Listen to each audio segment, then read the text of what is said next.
Hello everyone, welcome back. This is the last crop we have left in the field. Pretty good. This is ear corn, and I am checking the moisture on it, see how it's doing. And I don't think it's quite ready to pick. Some of it's drying down a little quicker. Our friendly neighborhood coons have been in it, but you can see it done well. This is in a field that was flooded by Helene, so and we got some weeds in here and some vines and all this, but as you can see, it's pretty good corn. The ears are about 5 feet off the ground, to give you reference. So and the coons are starting to work on it pretty good. So I'm gonna pick just, oh Lord, looks like a bear's been in here too. Yeah, this looks more like bear damage right here.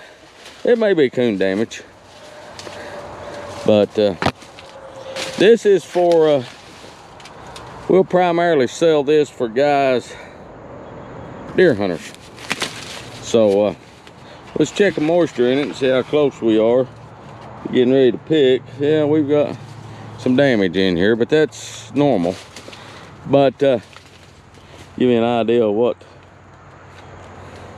you know, how tall the corn is. And it is an ear corn variety.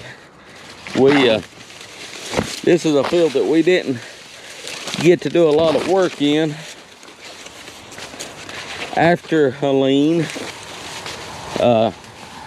We cleaned up what we could of it and just planted what we could of it, and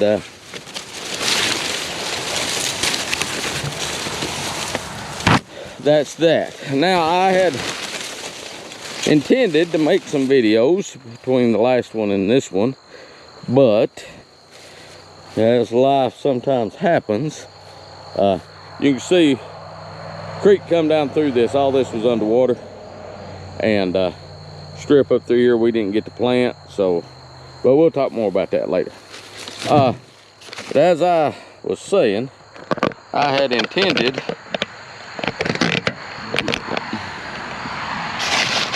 to make a video or two before now, but sometimes life gets in the way and you get busy and it doesn't work out that way. So, all right, so we got us 2 ears here, and let's go ahead and break it. One way I like to check moisture, now we're not going to store this corn. This corn will be sold straight out, is break it in 2, get a couple of kernels off of it, and then cut it and just kind of see how much moisture is in there. And you can see it's getting close though. I'm gonna bet that this is gonna be in the 30% range, but I don't know. So we're gonna take our handy dandy moisture tester here, and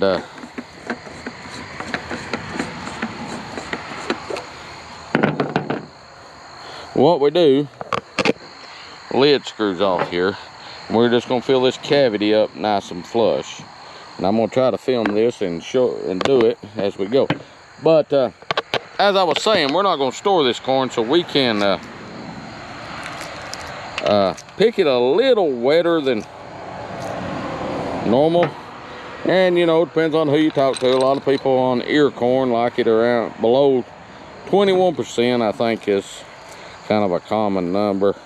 Some people want it below 18, whatever, but I try to get it down around 20% before I pick it.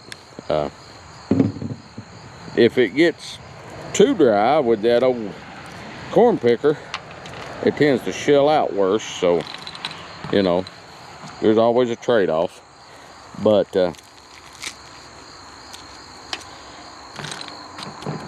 That's what, I don't know if, yeah, maybe you can see that. We're just going to kind of fill that up. Put a little extra on top, and then we'll smooth it off. Kind of rake it off. All right, that's our first. And once we get that filled up, well, we spilled half of it, naturally. It's just like I said, been one of those stretches.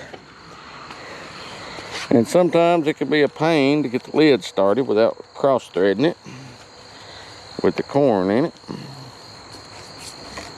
All right. So what we'll do now, you can see that there's a metal area down below the top of the lid. We're going to tighten the lid down till this is flush.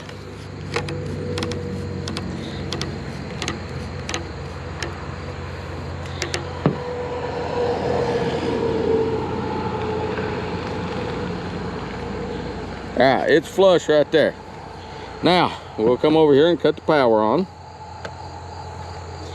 And see, it pops up too. If we want to check something else, we would hit the function button and change it over to something else. 32.4% on that ear. So I wasn't bad off with my pocket knife technique. So and then we'll clean it out, feed the raccoons,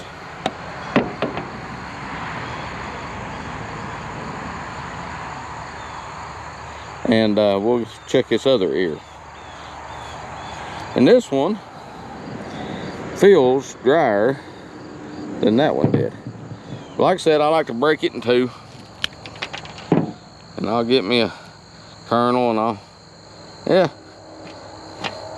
it felt dry on the outside, but it's probably going to be in that same mid to low 30s. So depending on the weather, dry down 10%, probably another 2 weeks to get it where it needs to be. Start picking, and we'll come in here and pick this. So that's that'll be the last crop for 2025. We'll call it good then, and then hopefully get on some of the other projects I've been kind of hinting about, some of the things we want to get done. So let's check this one and see what this one checks.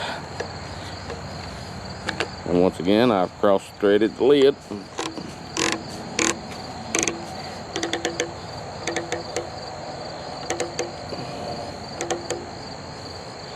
And how accurate these are, I don't know.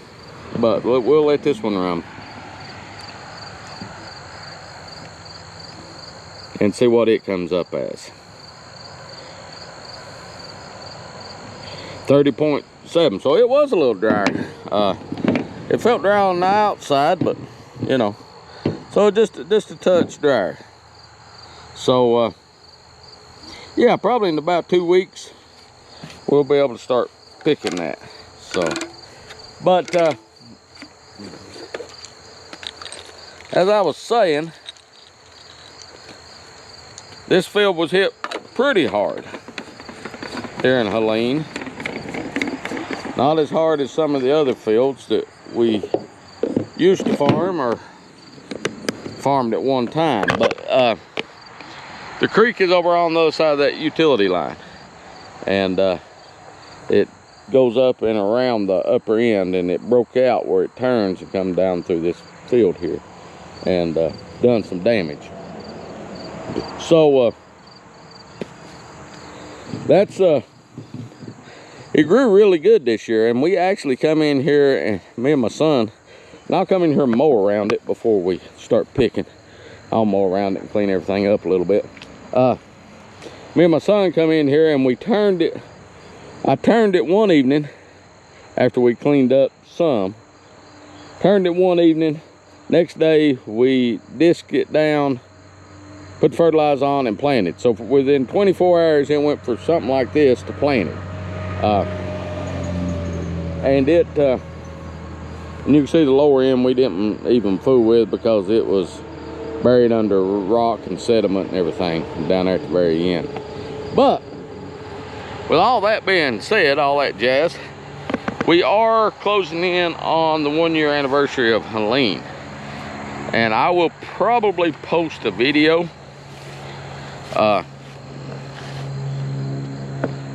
kind of looking at some of the areas that were impacted. Now keep in mind, I will be respectful. I will not show people's homes lost, areas where there were fatalities or anything like that. So but we might give you a couple of shots of areas and just show you how high the water was in some areas. And we might not, I don't know, but look for that. I don't have footage of the actual event itself. I don't have pictures during or immediately after Helene. So but we will be showing you some of that probably. But anyhow, we got other things coming. Like I said, I got sidetracked, busy, and was unable to get some of the videos I wanted to get out to you guys. But we will. We'll get around to it. But that's the field corn. There's probably 1.5 acres, maybe 2 acres of it in there. The critters are hitting it pretty heavy, so we'll try to get it out of there as quick as we can. I don't know how much it'll yield. Like I said, we primarily sell it to folks for wildlife feed. And, you know, we don't store it much. We may try to grind some for cow feed, but we'll just have to see how that goes. As you can see, we come in here and cut a ditch. Had to come in and cut a ditch and clean up some stuff. But corn looks pretty good. If we can keep the critters out of it and get it picked, and it don't blow down. It's pretty tall corn, so hopefully we don't get any wind. Gives you kind of idea. I don't know how well the camera will pick up, but it is probably